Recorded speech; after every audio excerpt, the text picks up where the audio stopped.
que la composante aérienne est importante pour vous? Très importante. D'ailleurs, actuellement, c'est l'un des paramètres très importants pour nous parce que ce soit la surveillance, que ce soit l'attaque, le combat, voilà, La reconnaissance. La reconnaissance, voilà. C'est très important pour nous. Et on maximise quand même sur ça.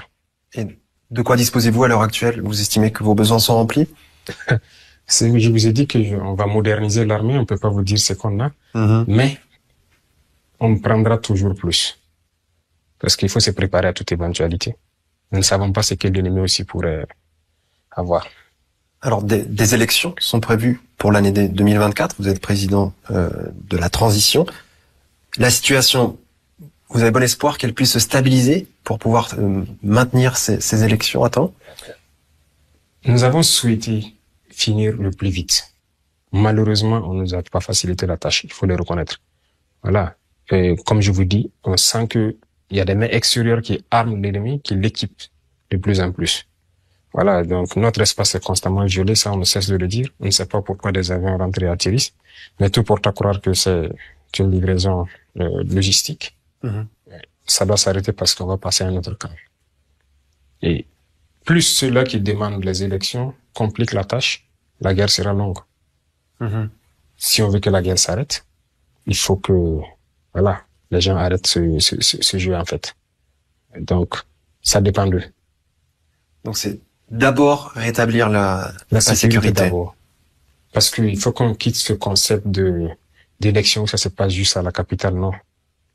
Tout le monde est burkinabé au même titre. Il faut que les gens arrivent à aller dans tous les villages. Sur l'ensemble du territoire. Sur l'ensemble du territoire. Passer le message de leur programme. Qu'est-ce qu'ils comptent faire pour les Burkinabés? Et que les Burkinabés puissent choisir qui ils vont voter. Sinon, si ça se limite à un groupuscule, quand vous prenez les statistiques des élections passées, non, c'est déplorable. Sur 24 millions de personnes, si on se retrouve avec 3 millions qui votent, je pense pas que ce sont des élections. La masse populaire se retrouve à souffrir seulement parce que, voilà, c'est pas représentatif. Et à l'heure actuelle, vous estimez avoir le contrôle sur quel pourcentage du territoire burkinabé?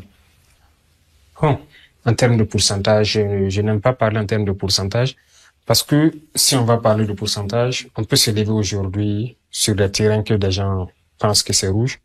On part s'installer et puis il n'y a rien. Donc, je vous disais qu'il n'y a pas cette partie du Burkina, on ne peut pas s'installer. D'accord. Voilà. Mais nous ne souhaitons pas réinstaller des populations dans certaines zones pour ne pas... voilà, c'est une guerre, c'est une guérilla pour que les gens n'infiltrent pas et viennent de causer des pertes. Parce que la menace est mouvante, justement. Très mouvante, c'est une guérilla, donc voilà pourquoi. Il y a des villages libérés, mais on les réinstalle pas d'abord, on dit de patienter. Mais beaucoup d'autres aussi sont réinstallés parce qu'on est concentré sur une zone pour finir un travail avant d'aller ailleurs, même si on cherche à nous disperser. D'accord. Voilà. Et d'où aussi l'importance des infrastructures civiles, comme les routes, vous en parliez tout à l'heure, pour pouvoir avoir ces déplacements, alors à la fois des militaires, mais aussi des civils, justement, qui puissent se déplacer facilement pour éviter ces attaques terroristes. Bien sûr, bien sûr. C'est très important, les routes. On prend ça, c'est la guerre, l'infrastructure routière et puis le développement, voilà. Surtout pour un pays enclavé comme le vôtre. Vous avez besoin de routes. Quels sont les axes les plus importants de votre pays? Il y a plusieurs axes importants. En tout cas, toutes les routes nationales, on aurait souhaité que tout soit bitumé. Et ça va, nous pensons que si on arrive à bitumer le maximum de routes, ça va diminuer un peu l'effet du terrorisme. Parce que j'ai dit, il y a des zones qui se sont retrouvées enclavées. Ils produisent, mais ils n'ont aucune capacité de transporter vers la capitale. De par le manque d'infrastructures. Exactement. Et puis, ils se sont frustrés, ils se sont révoltés, et puis donc, on espère pouvoir faire ces routes, même si aujourd'hui, le terrorisme nous empêche de pouvoir faire ces routes. Mais on va forcer, on va le faire. Ça va les bénéficier tous. Peut-être certains vont déposer les armes et reprendre les activités. Voilà, c'est très important. J'aimerais évoquer un nouveau sujet avec vous. Vous avez reçu récemment à Ouagadougou une délégation des BRICS. Alors, on en parle beaucoup en ce moment. Que peuvent concrètement apporter ce groupe de pays des BRICS au Burkina Faso? Exactement, on les a reçus, on les a même croisés encore ici. Il y a beaucoup de choses en perspective avec les BRICS. Le groupe des BRICS, c'est beaucoup d'investisseurs. Donc, d'un certain nombre de pays. C'est pas uniquement les 5 pays qui composent le BRICS, parce qu'il y a d'autres pays qui ont adhéré, même si le sigle n'est pas dans le BRICS. ce sont des investisseurs qui viennent, on discute de certains domaines clés et on est avancé sur beaucoup de domaines, que ce soit la santé, l'industrie, les mines, l'agroalimentaire, beaucoup de sujets, on en discute et même les infrastructures routières, puisqu'il y a des investisseurs qui sont prêts à alors concrètement, c'est ça, c'est des investisseurs de ces pays ou des pays partenaires des BRICS qui proposent d'investir dans votre pays. Bien sûr, puisque nous on définit les priorités. C'est ça aussi avec les BRICS, on définit nos priorités et ils envoient les partenaires nécessaires qui veulent investir dans ces domaines-là. Dans le cadre que vous avez défini. Bien sûr, dans le cadre qu'on a défini. Nous sommes formels, il n'y a plus question des institutions qui nous prêtent l'argent ou qui viennent investir et de sorte que nous restons toujours dans notre pauvreté. Nous ne sommes pas, c'est nous qui définissons ce dont nous avons besoin. Vous le faites selon les conditions qu'on aura discuté, arrêtées et que ce soit profitable à nos peuples. Est-ce que vous pouvez nous citer quelques exemples de ces priorités-là, justement?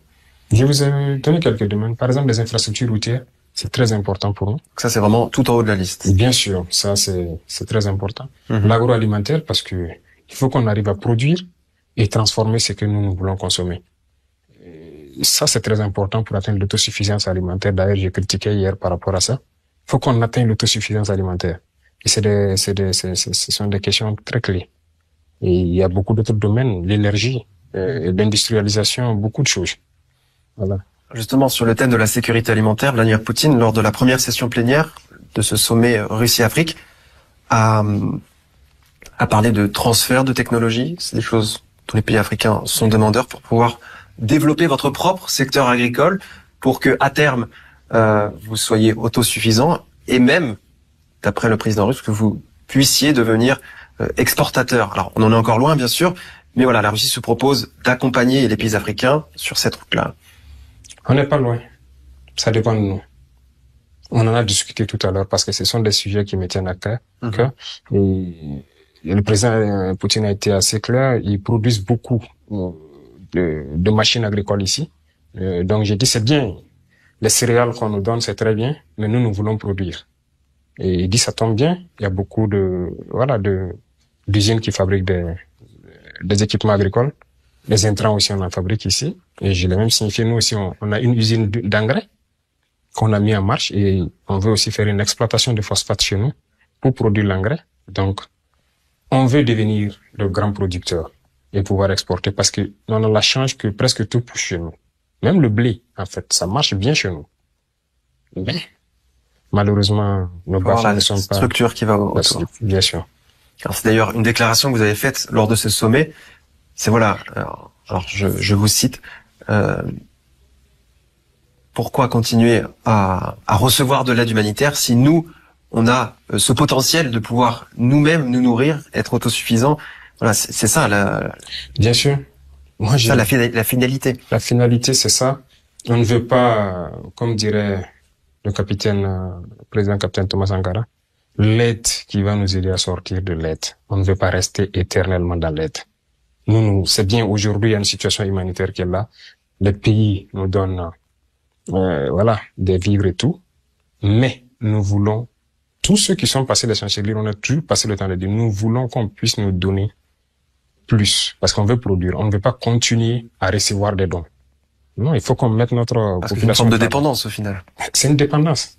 Toutes ces ONG qui pullulent chez nous, c'est ça, en fait. C'est pour nous garder dans l'assistanat. La mendicité chronique, non. On ne peut pas continuer comme ça. Il faut remettre les gens au travail, il faut qu'on produise, il faut qu'on mécanise l'agriculture. On a assez de potentiel pour ça. Et d'ailleurs, tout au long de ce forum, c'est ce qu'on a entendu, les mots souveraineté, les mots partenariat gagnant-gagnant, c'est vraiment maintenant ce que souhaitent les pays africains. Oui, beaucoup de gens aussi le disent, mais il faut qu'on traduise ça. Dans les faits. Souveraineté, c'est bien. On ne peut pas dire qu'on est souverain tant qu'on tend la main pour manger. L'autosuffisance alimentaire, c'est quelque chose de très important chez nous, les Africains. Quand on parle de dignité chez un père, lorsqu'il rentre le soir, il n'a rien pour mettre dans l'assiette de son fils, il n'y a pas de dignité. Parce que sa femme est capable de faire du n'importe quoi. Il n'y a pas de dignité tant que vous n'arrivez pas à vous nourrir. Et donc, si on dit souveraineté, il faut qu'on lutte pour qu'on soit autosuffisant. Donc, c'est le message que je voulais passer. Certes, on va nous donner, mais il faut qu'on soit autosuffisant. Donc, souveraineté, c'est bien. Partenariat gagnant-gagnant. On en parle, mais il faut qu'on définisse clairement les termes. Nous, par exemple, nous disons, nous ne voulons pas exporter nos produits bruts encore, non. Nous produisons du soja, du sésame, de l'arachide, tout ça c'est des produits oléagineux, mais nous ne voulons plus les exporter comme ça. On veut transformer et pouvoir exporter l'huile. On consomme et le surplus on exporte. Avec une valeur ajoutée. Bien sûr. Sinon, si on prend tout en brut, on exporte. Regardez notre noix de karité, comment c'est banalisé. C'est une ressource naturelle. Mais on exporte toutes les noix. Les autres transforment, même le chocolat de ça revient très cher. Les femmes, les produits cosmétiques et tout. Non, il faut qu'on arrête ça. On doit transformer. Très bien. Une question pour terminer. Qu'est-ce qu'on peut souhaiter aujourd'hui au Burkina Faso pour que son peuple soit enfin prospère? C'est qu'on peut souhaiter au Burkina. Je pense que pour tout le monde entier, il faut qu'on souhaite la paix d'abord. Que les peuples reviennent vivre en paix. Et on souhaite aussi que les gens ne s'ingèrent pas dans nos affaires. Parce que nous avons des capacités. Nous ne sommes pas à la traînée comme certains l'imaginent. On est capable de marcher seul. On n'a pas besoin qu'on nous tienne forcément la main. Si on demande de l'aide, aide-moi à franchir, oui.